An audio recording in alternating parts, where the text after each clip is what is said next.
नमस्कार बंधु माने आपण मानंकु मो चैनल रे स्वागत।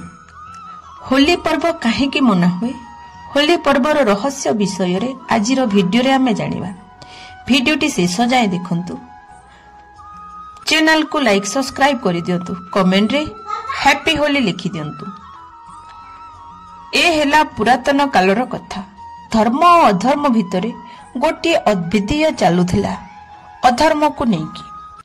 सेही समय रे हिरण्यकश्यप नामर गोटे शक्तिशाली राक्षस पूरा ब्रह्मांड को आतंक मचैथिला। तार गोटे कमजोरी थिला, तार पुत्र प्रहलाद भगवान विष्णुंक अनन्य भक्त थिला। हिरण्यकश्यप चाहुनथिला केही भगवान को पूजा करू। से चाहुथिला से ब्रह्मांक ठारू बड़ प्राप्ति करिकी महान शक्तिशाली आउ से निजको भगवान मने करुथिला।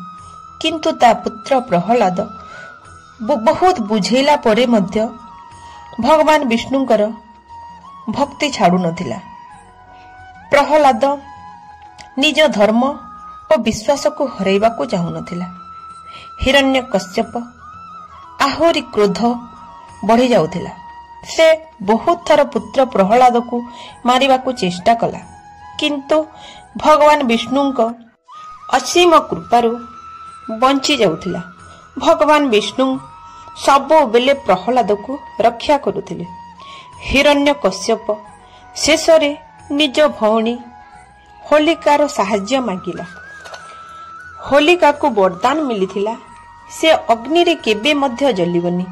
हिरण्यकश्यप भाबिला जदि होलिका प्रहलाद को कोलरे धरी निया ऊपर बसी पड़ी जिवो ताहेले प्रहलाद मरी जिवो और भौणी होलिका सुरक्षित रे फेरी आसीबो। होलिका प्रहलाद को कोलरे धरी जलुथिबा निया ऊपर बसी पड़िला, किंतु होलिका भूली जाइथिला ए वरदान केवल सेही समय रे काम रे आसीबो जेबे से एकुटिया निया को जीवो। किंतु होलिकार अहंकार और बुराई रो अंत होइगला।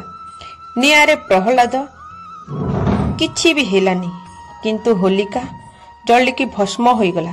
सेथि पाई ए घटना एही जिनिस को दर्शाए बुराई जेते भी शक्तिशाली हेले मध्य सत्य और भक्ति पाखरे हार मानि थाए। एइथि पाई होली पर्व मना हुए। होलिकार बुराईर अंत और सत्यर विजय पाई प्रत्येक वर्ष होली पर्व मना हुए। होलिका दहन ठारू होली पर्व बहुत धूमधाम रे पालन करा हुए। मान्यता अछि जे बुराईर अंत और विश्वासर विजय निश्चिंत भावरे हबो। आउ गोटे अन्य विश्वास हिसाबरु थरे शिव भगवान तपस्या रे लीन थिले। से घोर तपस्या करुथिले।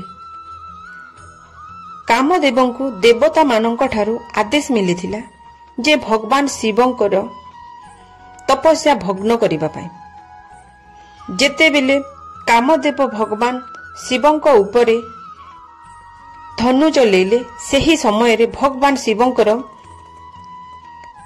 तपस्या भग्न हो जाइथिला। आउ सेही समय रे भगवान शिव कामदेव को भस्म करि दैथिले। किंतु कामदेवंक स्त्री रति शिवं को बहुत प्रार्थना करिथिले। आउ भगवान रति को ऊपर खुशी हेकी कामदेवं को पुनर्जन्म करिथिले। सेहिथि पाई मध्य रतिर विलाप को संगीत रूप रे होली दिन गांती और कामदेवर भस्म शरीर आउ अधिक कष्ट न होबो बोली चंदन काठरे होली दहन दिन जलांती। कामदेवर पुनर्जन्मर खुशी रे होली पर्व मध्य मना हुए। ए गोटे मध्य रहस्य जहाकी विष्णु पुराण रे दर्शा हेछि। तो बंधु माने वीडियोटी आपण मानंकु केमिति लागिला कमेंट माध्यम रे जणेबे। आउ भगवान विष्णु आपनक समस्तंकर मनोकामना पूर्ण करंतु। आउ एई होली पर्व आपण मानंक पाई बहुत शुभ और मंगलमय हो, एहा ही भगवान को पाखरे प्रार्थना। हैप्पी होली बंधु माने। जय हिंद।